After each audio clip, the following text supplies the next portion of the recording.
giờ baby được 8 tháng rồi. Thì hôm nay baby nhà mình được đi xe. Thì từ lúc mà baby sinh ra tới giờ mà mỗi lần mà baby lên xe là bé rất là thích, bé ngủ suốt đường đi luôn.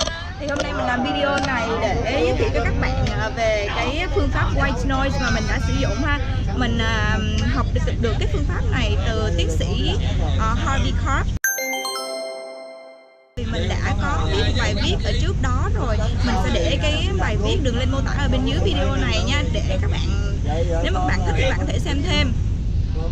Thì tại sao bé lại thích đi xe như vậy? Bởi vì khi mà đi xe á, cái tiếng xe nó được gọi là cái tiếng white noise, nó mô phỏng giống như là cái âm thanh ở trong tử cung của các bạn á, của các mẹ nha. Thì suốt 9 tháng bé nằm ở trong bụng của mình á, thì bé được nghe cái tiếng hệ tiêu hóa của mẹ hoạt động nè, nó cũng rất là ồn, nó là những cái âm thanh đều đều, và kể cả tiếng máu tuần hoàn nữa. Thì nếu mà các bạn đi siêu âm á, thì các bạn cũng có thể nghe được những cái âm thanh nó đều đều, nó ồn như vậy. Do đó tiến sĩ gọi đó là cái âm thanh white noise. Ngoài cái tiếng đi xe, mình cũng còn những cái âm thanh gọi là giống white noise nữa, đó là tiếng mưa nè. Các bạn có thể nhìn ra bên ngoài ha, trời thì đang mưa nè. Thì mỗi ngày mưa thì bé có thể sẽ ngủ ngon hơn. Ngoài ra thì mình sẽ còn có tiếng máy sấy tóc nè, tiếng máy hút bụi, tiếng quạt. Thì tất cả những cái âm thanh mà nó nghe ồn nó đều như vậy á, thì nó đều giúp cho các bé cảm thấy dễ chịu hơn, nó giúp cho các bé không có khó chịu nữa. Nó dùng để hỗ trợ cho chúng ta khi mà dỗ bé gắt ngủ ha. Mình sẽ cập nhật với các bạn nè. Bây giờ là 4 giờ 34 phút. Rồi bây giờ nè, baby đang ngủ. Không biết bạn có thấy không nha, đang ngủ nha. Mình sẽ cập nhật thời gian sau nha, để xem thử sau đó bé có tiếp tục ngủ ngon không nhá. Bây giờ bé mình vẫn đang ngủ ha. Các bạn thấy nè, bé mình đang ngủ nè, xoay hướng mặt rồi. Và bây giờ là 5 giờ 03 phút. Bây giờ Vi dậy rồi nè, Vi dậy rồi, nhưng mà vẫn còn đang mê ngủ lắm. Trời ơi, giờ sao? Ngủ tiếp không? Không biết có ngủ tiếp hay không mà đang phê lắm.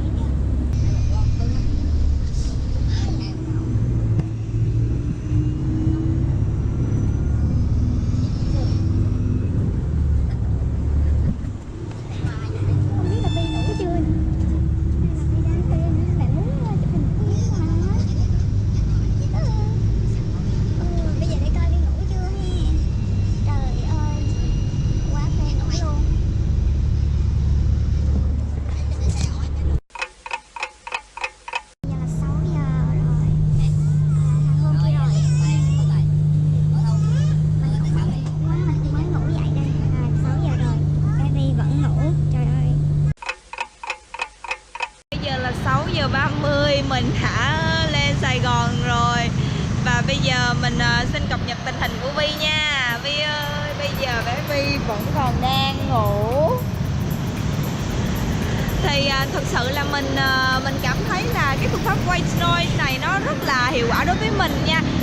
Có lẽ là mình may mắn, nhưng mà mình nghĩ là một phần cũng là nhờ mình đã áp dụng cái phương pháp này từ những ngày đầu sau sinh á, cho đến bây giờ bé được 1 năm rồi, mình vẫn kiên trì áp dụng phương pháp này.